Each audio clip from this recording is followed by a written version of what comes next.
விஜய் வந்து ஒரே யோசனையா இருக்காரு. அது காவேரி வந்து என்னங்க ஒரு யோசனை பண்ணிட்டு இருக்கீங்க அப்படின்னோனே, அதெல்லாம் ஒண்ணும் இல்ல அப்படின்னு சொல்லிட்டு வெட்கப்படுறாரு. என்னங்க வெட்கம்லாம் படுறீங்க அப்படின்னு சொல்றாங்க. இல்ல இன்னைக்கு அஜய்க்கும் ராகினிக்கும் ஃபர்ஸ்ட் நைட்ல அப்படின்னு சொல்றாங்க. அவங்க சந்தோஷமா தான் இருப்பாங்க. ஏன்னா 2 பேருமே வந்து விரும்பி கல்யாணம் பண்ணிக்கிட்டாங்கல்ல அப்படின்னு சொல்றாரு. என்னது விரும்பி கல்யாணம் பண்ணிக்கிட்டாங்களா? சந்தோஷமா இருப்பாங்களா? இன்னைக்கு அவங்களுக்கு ஃபர்ஸ்ட் நைட்லாம் ஒண்ணும் நடக்காது. என்ன நீ இப்படி சொல்ற? அது எப்படி உனக்கு தெரியும்? அப்படின்னோனே, ராகினி பத்தி உனக்கு எல்லாம் தெரியுன்றதுக்காக இதுவும் தெரியும் சொல்லக்கூடாது அப்படின்றாரு. ஏங்க என்னங்க நீங்க பேசுறீங்க? ராகினி பத்தி எனக்கு தெரியாதா? அவ எதுக்காக கல்யாணம் பண்ணிக்கிட்டா? என்ன பழி வாங்க கல்யாணம் பண்ணிக்கிட்டா? அஜய புடிச்சா கல்யாணம் பண்ணிக்கிட்டா? அதனால அதெல்லாம் ஒண்ணும் நடக்க போறதில்ல. அவங்க ஃபர்ஸ்ட் நைட் பத்தி நீங்க ஏன் ரொம்ப கவலைப்படுறீங்கன்னோனே, அப்படிலாம் ஒண்ணும் இல்ல. சும்மா தான் அப்படி சொல்றாரு. நீங்க கவலைப்பட வேண்டிய அவசியமே இல்ல. கண்டிப்பா அதெல்லாம் நடக்கவே நடக்காது. ராகினி பத்தி எனக்கு நல்லா தெரியும்னு சொல்லிட்டு சிரிச்சுக்கிட்டே போறாங்க. அத கேட்டு வந்து இவன் என்ன இப்படி சொல்றா? அப்படி சொல்லிட்டு யோசிக்கிறாரு விஜய். இங்க வந்து என்ன ஆகுதுன்னா, உடனே அஜய் ரொம்ப சந்தோஷமா உள்ள ரூம்ல வராரு. ராகினி டென்ஷனா உட்காந்துருக்காங்க. அத பார்த்து வந்து அஜய் வந்து எப்பவுமே வந்து ராகினி இங்க மாப்பிள்ளை தான் உட்காந்துருக்கணும். பொண்ணு தான் பால் எடுத்துட்டு வரணும். உடனே வந்து என்ன சொல்ற நீ? ஆமா இங்கன்னா அலங்கரிச்சு வந்து ஃபர்ஸ்ட் நைட்டுக்கு எல்லாம் ஏற்பாடா பண்ணியிருக்காங்க. ஏற்பாடு பண்ணுறாங்க, ஏற்பாடு பண்ணாம போகிறாங்க. ஆனால் இன்றைக்கி தானே நம்மளுக்கு ஃபர்ஸ்ட் நைட்டு. நம்மளுக்கு இன்றைக்கி தானே இந்த வீட்டுக்கு வந்திருக்கோம். அதனால தான் சொல்கிறேன் ராகினி அப்படி சொல்லிட்டு கையை பிடிக்கிறாரு. உடனே பார்க்குறாங்க முறைச்சி. ராகினி நீ என்கிட்ட அன்பா பார்க்குறது கூட எனக்கு முறைச்சி பார்க்குற மாதிரி இருக்குது ராகினி அப்படி சொல்கிறோன்னே, நான் முறைச்சி தான் பார்க்குறேன் அப்படின்றாங்க. என்ன ராகினி இப்படி பண்ணுற? நம்ம இன்றைக்கி வாழ்க்கை ஆரம்பிக்கணும்னு எவ்வளோ ஆசையாக வந்தேன் தெரியுமா?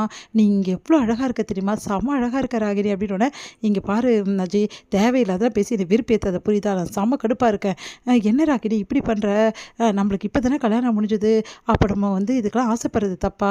இங்கே பார் முதல்ல உன்னோட தகுதி என்னன்னு யோசி புரியுதா? இந்த வீட்டில் உன்னை பார்த்தா யாரும் மதிக்கிறதே கிடையாது. உன் அண்ணன் உன்கிட்ட அப்படி நடந்துக்கிறாரு. இந்த வீட்டுக்கு நீ சொந்தக்காரன் தானே? இந்த வீடு உன் பேரில் இருக்கு தானே? உனக்கும் இது சொத்தில் பங்கு இருக்குல்ல?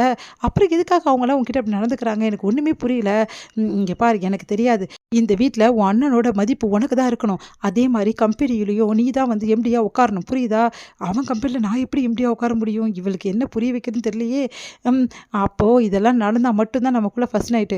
அப்போ கண்டிப்பாக நடக்க போகிறதில்ல அப்படின்னு அஜய் புலம்புறாரு. என்ன புலம்புற? சரி சரி ராகினி ஓகே உனக்கு என்ன விருப்பமோ அதையும் செஞ்சிடலாம். ஒன்றும் பிரச்சனை இல்லை. சரி ஓகே இப்போ அமைதியாக போய் படுப்போ. ரொம்ப டென்ஷன் ஆக்காது. நானே செம்ம டென்ஷனாக இருக்கேன் அந்த காவேரியால் அப்படி சொல்லிட்டு அப்படியே முறைச்சி பார்க்குறாங்க. அடுத்த நாள் வந்து காவேரி வந்து தலையை கசக்கிட்டு வெளியே வராங்க. அதை பார்த்து ராகினி அப்படியே டென்ஷனாக பார்த்துட்டே இருக்காங்க. உடனே வந்து நைட்டெல்லாம் எவ்வளோ டென்ஷனாக இருந்தது. அப்பா முதல்ல ரொம்ப டயர்டாக வேறு இருக்குது அப்படி சொல்லிட்டு காவேரி காஃபி குடிச்சிட்டு இருக்காங்க. அதை பார்த்து ராகினி செம்மையாக டென்ஷன் ஆகிறாங்க. உன்னை பார்த்து அப்படியே முறைக்கிறாங்க. என்ன ராகினி அப்படி முறைக்கிற? நீ தான் இப்படி வருவேன்னு பார்த்தா நான் வந்திருக்கேன் அப்படின்னு பார்க்குறியா? எனக்கு தெரியும் கண்டிப்பாக உனக்கு ஃபர்ஸ்ட் நைட் நடந்திருக்காது. ஆனால் எங்களுக்குள்ளே எல்லாம் நடந்துடுச்சு அப்படி சொல்லிட்டு சிரிக்கிறாங்க. உடனே ராகினிக்கு செம்ம கோவமாக வருது. என்ன பண்ணுறது? நீ கொடுத்து வச்சது அவ்வளோதான்.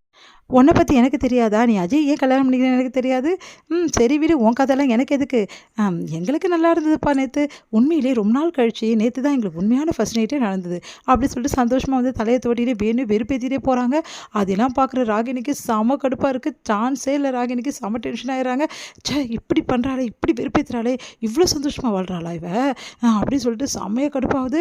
அப்படியே வந்து டென்ஷனாக இருக்காங்க. அடுத்து வந்து விஜய் ஃபேமிலியும் அதுக்கப்புறம் காவேரி ஃபேமிலியும் வந்து ரொம்ப ஜாலியாக வந்து கிரிக்கெட் விளையாடுறது அதுக்கப்புறமா வந்து செஸ் விளையாடுறது அதெல்லாம் விளையாடிட்டு இருக்காங்க. அதெல்லாம் பார்க்க ராகினிக்கு இன்னும் கடுப்பாக இருக்குது. அடுத்து வந்து ராகினி அவங்க அப்பாவை மீட் பண்ணுறாங்க. அப்போ வந்து ஓடி போய் அப்படியே கட்டி பிடிச்சிக்கிறாங்க. ஏன்ப்பா இப்படிலாம் பண்ணீங்க? என்னை விட்டுட்டு எதுக்கு போனீங்க அப்படி சொல்லிட்டு கேட்குறாங்க. விடுமா இதெல்லாம் டெம்பரவரி தான். அப்பா கூடிய சீக்கிரம் வந்துடுவேன் அப்படின்னு நடந்த விஷயத்தெல்லாம் வந்து ராகினி சொல்ல பசுபதி அதிர்ச்சி அடைகிறாரு.